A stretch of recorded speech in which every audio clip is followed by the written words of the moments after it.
আজকের মেনু বিকেলে স্ন্যাক্স হিসাবে মিক্সড ভেজ পাস্তা।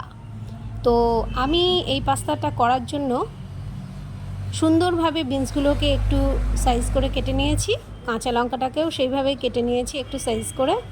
এছাড়া নিয়েছি গাজর কুচি, আলু কুচি, একটু টমেটো কুচি, ক্যাপসিকাম কুচি আর একটু আদা কুচি। তো এইগুলোকে আমি ভালো করে ধুয়ে নিয়েছি। ধুয়ে নেওয়ার পর আমি গ্যাসে পাস্তাটাকে একটু সেদ্ধ করতে বসিয়ে দিয়েছিলাম এবং সেদ্ধ হয়ে গেলে পাস্তাটাকে জল ঝরিয়ে রেখে দিয়েছি। এরপর আমি কড়াইতে অল্প পরিমাণে তেল দিয়েছি, সেটা হচ্ছে সাদা তেল।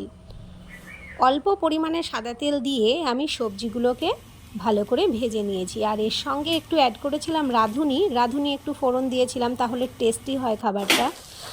আর তারপরে আমি সবজিগুলোকে হালকা ভেজে নিয়ে, লবণটা আমি আগে দিইনি, তাহলে জল বেরিয়ে যেত, লবণটা পরে অ্যাড করেছি। তারপরে সেদ্ধ করা পাস্তাগুলোকে আমি একটু ভাজা সবজিগুলোর সঙ্গে ভেজে নিয়েছি। এর সঙ্গে আমি একটু চাট মশলা যোগ করেছি ভাজা যখন হয়ে গেল, এবং তারপরেই আমি লবণটা দিয়ে দিয়েছি।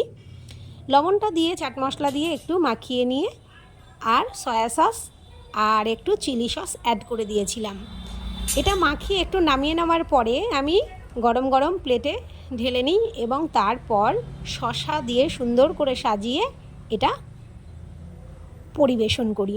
এটা যখন পরিবেশন করি তখন আমি একটু টমেটোর সস ওপর দিয়ে বেশি করেই আর কি দিয়ে দিয়েছিলাম, কারণ বাচ্চারা টমেটো সসটা পছন্দ করে বেশি।